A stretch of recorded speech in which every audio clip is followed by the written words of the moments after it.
name is Kristen Narvey and welcome to Kristen K Creations YouTube channel. Today I'm going to be giving you a brief overview of Google Analytics. And in relation to Etsy, I'm going to show you how to take the Google Analytics code and paste it into your Etsy shop. I'm going to screen share with you from my Google Analytics. But any business can use this, whether you're on Etsy, you're a small business, or a large business.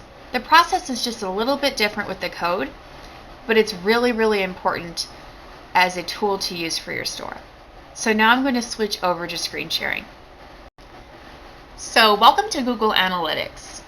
Why would you need Google Analytics? Well, when you have a store or a business, you need to know who are the type of people and what kind of people buy your products. We call it a target market, and you need to know your target market well so that when you create advertisements through things such as Facebook ads or Google ads, you know who to target.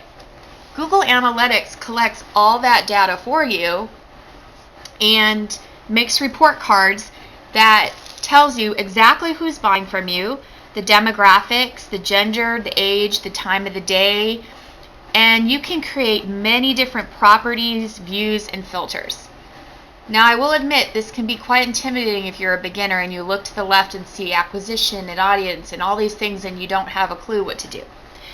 But Google Analytics offers a Google Analytic Academy for beginners and advanced that walks you through the entire process of how to add filters and views, how to post and paste, how to change things all around. It shows you through a clicking tutorial how to do it and by watching two people. It is free and I highly recommend it as it can be quite confusing when you first come in here. But to put the code into your Etsy store, it's really quite simple. You want to just start collecting data and it's not that hard to do. Now for Etsy, I will say that they just came out with a G4 property on Google Analytics that measures web and app data. For Etsy users, we really only need a universal account or a UA code. So unless you're a small business watching this and want both an app and web data, you won't need that other code. I'm going to give you an idea what you're looking at right now. You're just looking at my store in general. This is always live. This number changes sometimes by the minute from 1 to 2 to 3 and tells me where customers are coming from. On the right here, just to give you an idea of things it shows you, you see the best time of the day that people are looking at my shop and that are buying. And you can change the time frame that you're looking at. So this is the last 30 days. You can change it to the last 7 days. The darker the blue the square, the more active they are. So you can see that 4 and 5 and 7 p.m. is really active. Sunday and Monday is especially active, and Saturday and Thursday and Friday is very not active. So this might be helpful when making an Instagram ad. When you make an advertisement through Instagram, it stays up there for about 3 hours and then falls off. So it would make sense that you would take this information at the time that people are looking and advertise during that time. You could also advertise on Etsy or somewhere else at a time that is busy for you.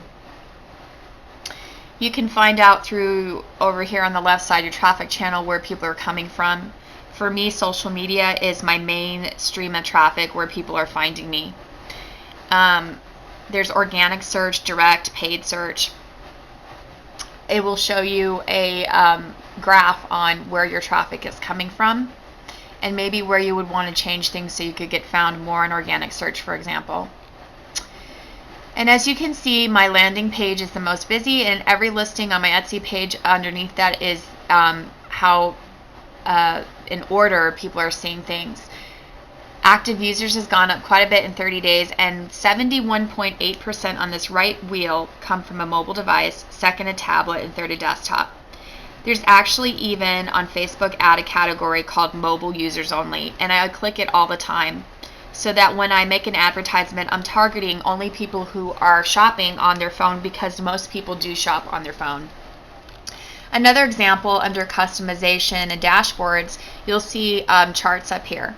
This could all change as you create more dashboards here and as you add things. There's an audience overview, for instance, and you'll see this graph pulling up, and it'll give you an idea of your audience and where they're coming from, and you can change to like the region, for instance. As you see here, my top sellers are coming from Texas, North Carolina, Pennsylvania, and Ohio. But that can also change kind of daily depending on how your sales are going. Here's a wheel here showing my new users versus return users, what device people are using. Again, very much a mobile device. And I sell primarily in the United States of America, which is why America is the highest and English speakers are. But maybe you are not just an American seller, maybe you're an international seller, and you can see what regions are selling the most. Going back out again and going to dashboards, here's an acquisitions overview. An acquisitions overview is how people acquire about your business. And basically Facebook is the top one for me, but for you it could be totally different. And as you see down on the left, where people are finding me is going upwards. Google, Sell Samurai, which is an Etsy tool that I use, being people are finding me and coming to my website through these websites here. So these are just examples of things that Google Analytics collects for you, and there's much, much more to this. But it's very important that you know this information, again, so that you can take an ad, and instead of throwing your money to the wind and saying, hey, somebody buy a wreath today, you can define your audience by, okay, I just want male or female. I want just this age or this financial group. I want just these cities. You could just do the East Coast or just Texas and Pennsylvania. You could do mobile device users only. There's so much availability on how you want to target things when you know who to target, and you can test different ads to see which ones do better and sell more. So it's important that you know your target market. It takes time to study it, and it's just great wealth of information. So how do you find the code to put it into your Etsy store? Well, it's really just quite simple. When you first sign in, it might look different than this. You set up a Google account. You need a Gmail account, a free email through Gmail, and then you set up a Google Analytics account. Put your real name, add website, and all the information and ask for in there. If you've been on a while and you want to create a new property, which by the way, you can create multiple websites to view multiple properties and views and filters, you're going to push create account after you click admin wheel at the bottom. You're going to put your account name. Kristen K Creations is mine. Then it's going to be asking you permissions for benchmarking, technical support, account specialist. It's just asking you if it's okay to use those informations, and then you click next. Property name, whatever you would like, but I'm just going to put Kristen Creations. And what time zone you're in, I'm in Eastern time zone, and what dollar, I'm in US, so US dollar. Now here's important, show advanced options. If you're on Etsy, you only need a universal analytics property. So you would click right for the slider here. It's going to ask you for your website, and be very careful to type it right here. So I'm going to type in www.kristenkcreations.etsy.com. And I'm going to unclick enable enhanced measurement for Google 4. That's for that web thing, and I don't need that. So I'm just going to create a universal analytics property only. It's going to ask me for the industry category, and in there I'm going to just put shopping. And small, because it's me, myself, and I as the main employer for my business.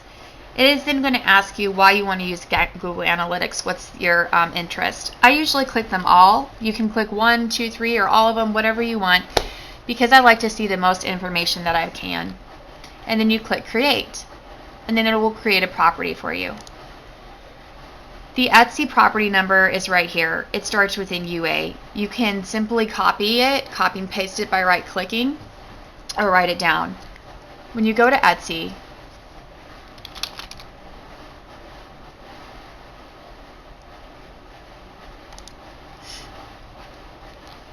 you are going to go to settings, options, and web analytics. Again, that's settings, options, and web analytics, 3 over. You're going to paste under web property ID that code you just had. Make sure it has a UA in front. It should prompt you if you do not add one, but that's what you need to add one. And you click Save. Within 24 to 48 hours or a few days, you will start seeing information being collected. I hope this quick tutorial on Google Analytics was helpful for you in how to paste that code from Google Analytics into Etsy. And I hope it helps you understand why it's important to know what your target market is and why Google Analytics is a great tool for you. I'd like to also add that if you have a personal website that's not Etsy, there is a tracking code in that same area called tracking code right under the property ID. It looks like a bunch of HTML. You simply copy and paste that and put that in the header of all the pages of your web page. I recommend that you Google how to do that depending on the web page you have. If it's Wix or Shopify or something different, you will want to research how to do that. But I would like to warn you that every time you change a property or a filter on Google Analytics or add something, it does change the code.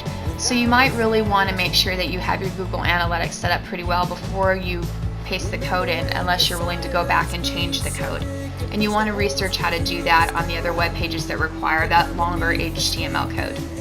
The tutorial that they offer recommends doing a test so that you make sure everything's properly working before you set it up permanently, because you cannot go backwards and delete it unless you delete the entire property, which you can do, but you can't delete that filter once it's there.